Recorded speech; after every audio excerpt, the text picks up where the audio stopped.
कथा सुधा में आइए आज सुनते हैं मुंशी प्रेमचंद की कहानी बड़े भाई साहब।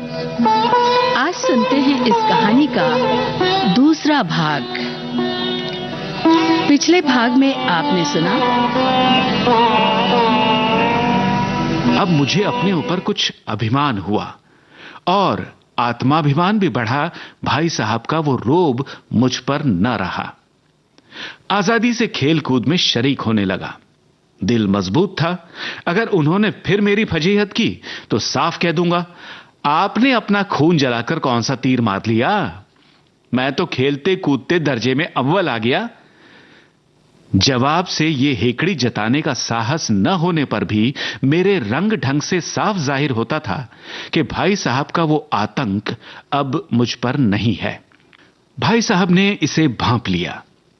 उनकी ससहमत बुद्धि बड़ी तीव्र थी और एक दिन जब मैं भोर का सारा समय गुल्ली डंडे की भेंट करके ठीक भोजन के समय लौटा तो भाई साहब ने मानो तलवार खींच ली और मुझ पर टूट पड़े। देखता हूं इस साल पास हो गए और दर्जे में अव्वल आ गए तो तुम्हें दिमाग हो गया। मगर भाईजान, घमंड तो बड़े बड़ों का नहीं रहा। तुम्हारी क्या हस्ती है। महज इम्तिहान पास कर लेना कोई चीज नहीं। असल चीज है बुद्धि का विकास। जो कुछ पढ़ो उसका अभिप्राय समझो। मेरे दर्जे में आओगे लाला तो ये सारे पापड़ बेलने पड़ेंगे, तब आटे दाल का भाव मालूम होगा। इस दर्जे में अव्वल आ गए हो तो जमीन पर पांव नहीं रखते। इसलिए मेरा कहना मानिए, लाख फेल हो गया हूं लेकिन तुमसे बड़ा हूं। संसार का मुझे तुमसे ज्यादा अनुभव है। जो कुछ कहता हूं उसे गिरह बांधिए, नहीं पछताएंगे। स्कूल का समय निकट था। नहीं ईश्वर जाने ये उपदेश माला कब समाप्त होती। भोजन आज मुझे निस्वाद सा लग रहा था।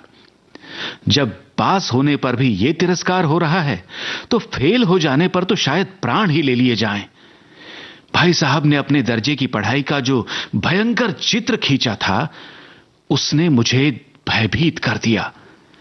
कैसे स्कूल छोड़कर घर नहीं भागा, यही ताज्जुब है। आइए अब सुनते हैं आगे की कहानी। लेकिन इतने तिरस्कार पर भी पुस्तकों में मेरी अरुचि ज्यों की त्यों बनी रही। खेल कूद का कोई अवसर हाथ से न जाने देता। पढ़ता भी था मगर बहुत कम। बस इतना कि रोज का टास्क पूरा हो जाए और दर्जे में जलील ना होना पड़े। अपने ऊपर जो विश्वास पैदा हुआ था वो फिर से लुप्त हो गया और फिर चोरों का सा जीवन कटने लगा। फिर सालाना इम्तिहान हुआ और कुछ ऐसा संयोग हुआ कि मैं फिर से पास हो गया और भाई साहब फिर फेल हो गए। मैंने बहुत मेहनत न की पर न जाने कैसे दर्जे में अव्वल आ गया। मुझे खुद अचरज हुआ। भाई साहब ने प्राणांतक परिश्रम किया था। कोर्स का एक एक शब्द चाट गए थे। 10 बजे रात तक इधर, 4 बजे भोर से उभर, 6 से 9:30 तक स्कूल जाने के पहले मुद्रा कांतिहीन हो गई थी। मगर बेचारे फेल हो गए। मुझे उन पर दया आती थी। नतीजा सुनाया गया तो वो रो पड़े और मैं भी रोने लगा। अपने पास होने वाली खुशी आधी हो गई। मैं भी फेल हो गया होता तो भाई साहब को इतना दुख ना होता। लेकिन विधि की बात कौन टाले। मैं और भाई साहब के बीच में अब केवल एक दर्जे का अंतर और रह गया। मेरे मन में एक कुटिल भावना उदय हुई कि कहीं भाई साहब एक साल और फेल हो जाएं तो मैं उनके बराबर हो जाऊं। फिर वो किस आधार पर मेरी फजीहत कर सकेंगे। लेकिन मैंने इस कमीने विचार को दिल से बलपूर्वक निकाल दिया। आखिर वो मेरे हित के विचार से ही तो डांटते हैं। मुझे उस समय अप्रिय लगता है अवश्य, मगर यह शायद उनके उपदेशों का ही असर हो कि मैं दनादन पास हो जाता हूं और इतने अच्छे नंबरों से। अब के भाई साहब बहुत कुछ नरम पड़ गए थे। कई बार मुझे डांटने का अवसर पाकर भी उन्होंने धीरज से काम लिया। शायद वो खुद समझने लगे थे कि मुझे डांटने का अधिकार उन्हें नहीं रहा, या रहा तो बहुत कम। मेरी स्वच्छंदता भी बढ़ी। मैं उनकी सहिष्णुता का अनुचित लाभ उठाने लगा। मुझे कुछ ऐसी धारणा हुई कि मैं तो पास ही हो जाऊंगा, पढ़ूं या न पढ़ूं मेरी तकदीर बलवान है।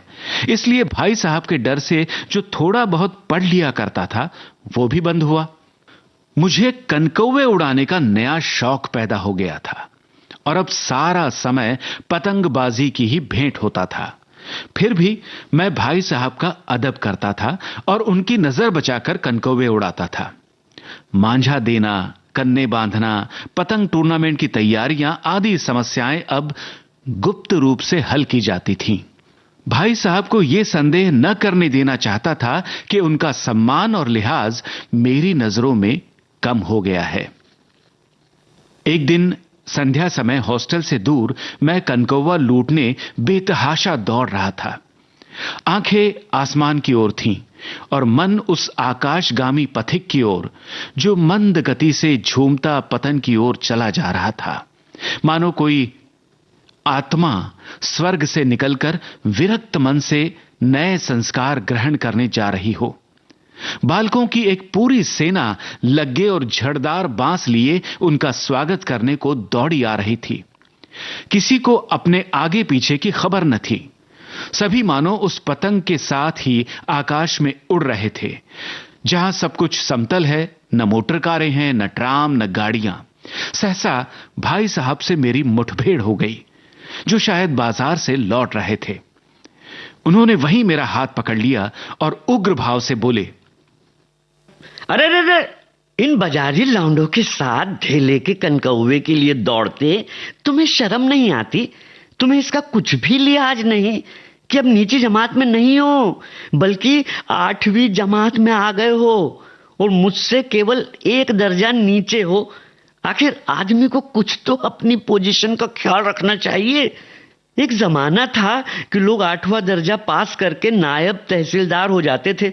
मैं कितने ही मिडलचियों को जानता हूं जो अव्वल दर्जे के डिप्टी मजिस्ट्रेट या सुपरिंटेंडेंट थे। कितने ही 8वीं जमात वाले हमारे लीडर और समाचार पत्रों के संपादक हैं। बड़े बड़े विद्वान उनकी मातहती में काम करते हैं और तुम उसी 8वें दर्जे में आकर बाजारी लौंडों के साथ कनकौवों के लिए दौड़ रहे हो। मुझे तुम्हारी कम अकली पर दुख होता है। तुम ज़हीन हो, इसमें शक नहीं, लेकिन वो ज़हन किस काम का जो हमारे आत्मगौरव की हत्या कर डाले। तुम अपने दिल में समझते होगे मैं भाई साहब से महज 1 दर्जा नीचे हूं और अब उन्हें मुझे कुछ कहने का हक नहीं है। लेकिन ये तुम्हारी गलती है। मैं तुमसे 5 साल बड़ा हूं और चाहे आज तुम मेरी जमात में आ जाओ और परीक्षकों का यही हाल है तो निसंदेह अगले साल तुम मेरे समकक्ष हो जाओगे। शायद 1 साल बाद तुम मुझसे आगे निकल जाओ, लेकिन मुझ में और तुम में जो 5 साल का अंतर है उसे तुम क्या खुदा भी नहीं मिटा सकता। मैं तुमसे 5 साल बड़ा हूं और हमेशा रहूंगा। मुझे दुनिया का और जिंदगी का तजर्बा है। चाहे तुम एमए, डीफिल और डिलीट ही क्यों ना हो जाओ। समझ किताबें पढ़ने से नहीं आती।